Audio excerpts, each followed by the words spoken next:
Handcraft bespoke tailoring, by virtue of its name, its title, tells you need tools that you work with your hands. We don't use a lot of machine. And here we have the basics of what is required. Needle, thimble, chalk, tape measure, shears, and some materials to work with. First of all, we'll start with the chalk, because tailors, we work miracles with pins, chalk, and tape. Here is the Hancock chalk. It's a square chalk. You would have seen the triangle chalks.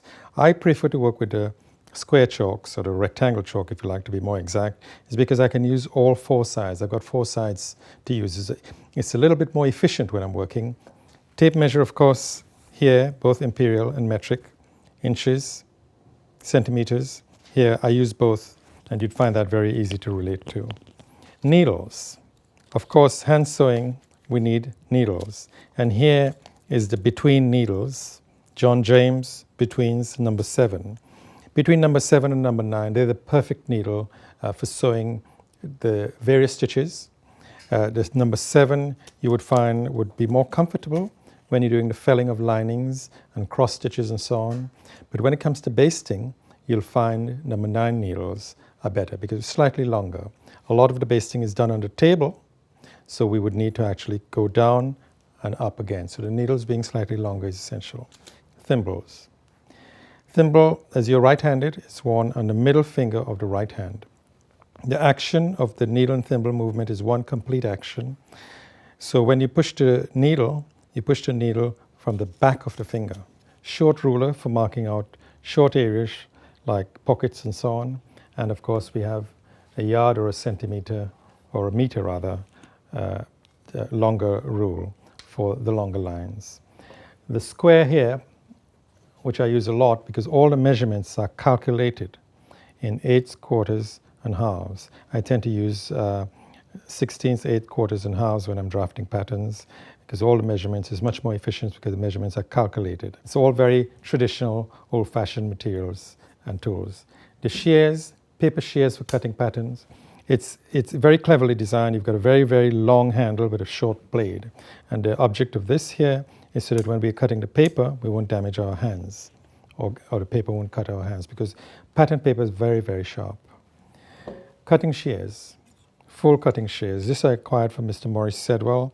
He bought this when he started his apprenticeship in 1930, I think it was, and I acquired it in 1988 from Mr. Sedwell when I took over running Maurice Sedwell Limited. Very essential as well is the tracing wheel. Very sharp spikes here. And the object of a very sharp spike is, again, you're transferring information from the cloth onto the paper.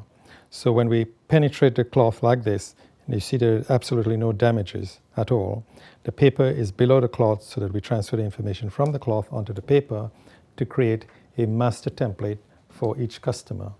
We can see the patterns here that I've made, which is transferring information from the cloth onto the paper using the tracing wheel and then highlighting it with the pen marks, pocket details and dart details and so on. Trimmers. Smaller trimmers is easy when you're working on a machine or you have to cut ends of threads, easy to actually work with. They all have their own purpose, cutting patterns, cutting cloth, cutting threads, and sometimes cutting the interlinings and body linings because it's lighter. There are just 3 or 4 different types of threads that we use in tailoring actually. The first one, of course, is the basting thread, generally in white, only because we can actually distinguish the white threads from the actual finishing threads, which the finishing threads are matching the cloth of the garment that you're making. The white threads are not, because you can see these threads. It's strong enough so that it won't break when you put the garment on for a fitting, but not too strong that you can't take it apart. And now we've got a slightly heavier, stronger cotton, but thin compared to the finishing cottons. See, there's a little bit more tension required to break this one. Okay, there. And of course, the machine thread, which is a standard cotton thread, just a little thicker than the other two, but strong enough, because bear in mind you're making a garment with this thread. It has to be strong enough so that the seams won't break, and you can see more tension to this one. The strongest thread of all is the Guntermann hand silk. As you can see, it's a pure silk, especially for hand sewing the edges and linings and so on. But I tend to do a lot more sewing with the hand silk than any other tailor, because a lot of the work I do is actually crafted by hand. Very little machine work, as you will come to learn. It comes in 1 meter length, just over 1 yard, so that we can comfortably sew when we stretch our hands out. Do you have any tips for threading a needle? Absolutely I do. Make sure that the thread goes straight through the hole. There. So this is approximately 1/2 meter or 20 inches, so that when you're sewing, you're holding a garment here, you're sewing, you don't have to pull a long way away. So it's comfort, it's speed, and so on. Thimble, needle, 1 complete action. Not 4 actions, but 1 action into the thread and back out again, which I will demonstrate later on to you. Now we're going to cover the most important, or perhaps one of the most important, which is the cloth. So if you'd pass me that length of cloth there, please. This is the material that the suit's going to be made of. It's 100% pure cashmere cable stripe by Sedwell. Very tightly spun worsted.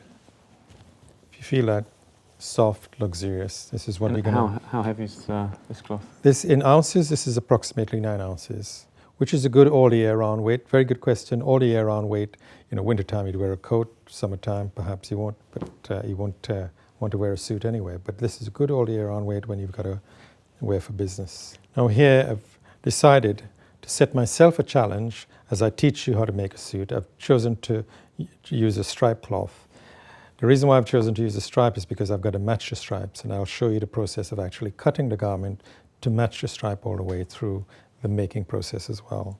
You would need approximately 3 meters 30 for a suit length, but for the jacket you'd need just 2 meters. And you can get, your suppliers could be Holland & Sherry, Sedwell, Laird Brown and Dunsford, Dormay, lots of the top merchants. As we're doing handcraft tailoring to a very, very high standard, I would want you to buy the finest materials as well. It's very important that the engine, the foundation of the garment, has to be of the finest quality, because the exterior, which is like the surface, you know, would also look pretty, would last long, look attractive. Bear in mind you're sculpturing cloth into a form to be portrayed by people who would be wearing them. So make sure that you choose the right cloths. And what do you look for in a good cloth? It is the durability, the fineness of the yarn, the strength of the cloth. But what is important, if you're working for customers, for instance, you've got to communicate, or you've got to ask, what would the purpose of the suit be? And then depending on the purpose of the suit, then you would choose a cloth accordingly. And material then interlining, if you pass this canvas to me. This is the body canvas, which helps create the foundation of the garment. This is actually, I import all my body linings from Italy. It's made especially for me. It's made of cotton and horsehair. The reason why it's horsehair is because if you bend a horsehair, it always wants to come back straight. And now the foundation of the garment is so that when you crumple it, it actually comes back up without all the creases. You would need 1 meter of horsehair. You can acquire this from Savile Row Academy. Then we have the chest canvas, which comes from the waist upwards, and that also has a higher percentage of horsehair. The body canvas has a lesser percentage of horsehair. The chest canvas has a higher percentage because it's a lot springy. You can see it is not fold sharp. You can see it comes into the circle there, that round. It means that this does not bend quite as easily, and it springs right back. You want the chest area to be slightly firmer, soft but firmer, whereas from the chest down has to be light and loose and a lot more comfortable for the garment when it's being worn, or for the person who's wearing the garment. The chest canvas is called lap tear as well, commonly called chest canvas because it goes on the chest, but the correct name is lap tear. You would need approximately 18 inches of lap tears. What's that in 36, about 45 centimeters. Now, the hand stitches that we do with the very light, weaker threads has to be sunk into the cloths. Now, because of this being horsehair, the stitches can't be sunk into the horsehair. So we have a very soft cashmere-like cloth, which is made, it's actually pure cotton. It feels as luxurious as a pure cashmere, doesn't it? Yeah. When we sew through the chest canvas, we sew under domet. This is called a domet. So the threads actually sink into the pile surface of this. So when you press over it, you get a smooth press. And how much domet will you need? Domet, again, you need approximately 1/3 of 30 centimeters or so would be enough. You get this from Sedwell Academy. All the materials and the fabrics and the cloths that you need, Sedwell Academy can provide that to you. Right, we've done the main cloths and the fabrics required for the foundation of the suit. Now this here is linen and silicea. Silicea is used for pocket bags, strong, very, very tightly woven, which is used for the pocket bag. Here we have linen, which is usually used in pockets and edges of jackets. But I tend not to use linen for the edge of the jacket. I used a bias Hermesine lining tape. And the reason for that is that we can have a nice thin edge, soft thin edge, but without it being limp. And why is it on the bias? Because there's a little bit of movement and stretch. You know, it's like if you had a building that's very solid, it'll fall over with heavy winds. Same with sewing seams. You've got to have a certain amount of movement into the seams so the seams won't break. Now this is a bit of fun. This is the body lining that we're using for this suit. It coordinates nicely, but it also stands out in itself. And this is a pure silk lining that can be purchased anywhere. Your choice of lining is unlimited. You can use fancy lining, plain linings, anything you like. But it's softer, it's lighter. So when you put the garment on, slips over the shirt, this slips on easily. Always use a lining that's lighter than the actual cloth for the suit. The reason for that, you don't want a lining which is on the inside to be controlling the cloth on the outside. It has to be lighter.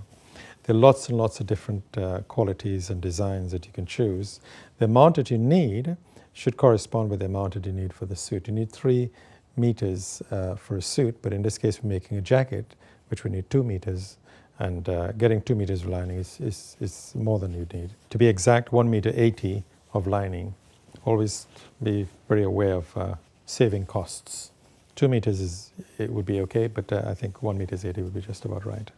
But, and what would you recommend material-wise for linings? Usually a polyester is a good lining, affordable. This is a lot more expensive being silk, but you know, polyester lining or cupro lining is actually quite good as well. Next is a sleeve board. Would you like to pass that over for me, please? Sleeve board essential. When it comes to shaping the garment, this will be padded. And here we'll press the chest, the sleeves, and various parts of the garment.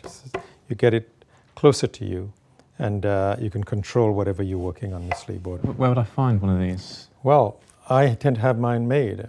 Okay. And you will observe on this one, the base here is narrower than the top, and this is the top part.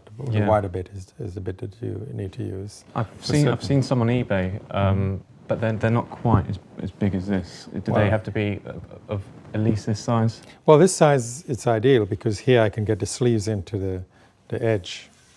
I can then turn to the side when we come to the process of making to open the seams and the front edge as well. So it has more than one purpose, not just for the sleeves, but for opening the edges, the front edges, and opening seams.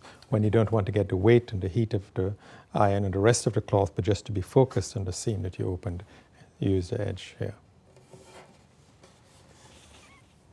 This is a weight that you can get from Morplan. It's a good length. I tend to use 2 of these actually, which is laid onto the paper pattern, which is onto the cloth. So when I'm chalk marking, the pattern does not move along. So this is a very useful piece of kit to have as well. Now it's really, really important that you have all the right equipment in an effort to make the perfect suit. You're putting a lot of time and effort in training yourself to a very, very high standard. If you have the right equipment, then you can be assured of progressing in the right way for becoming a master tailor. Fantastic.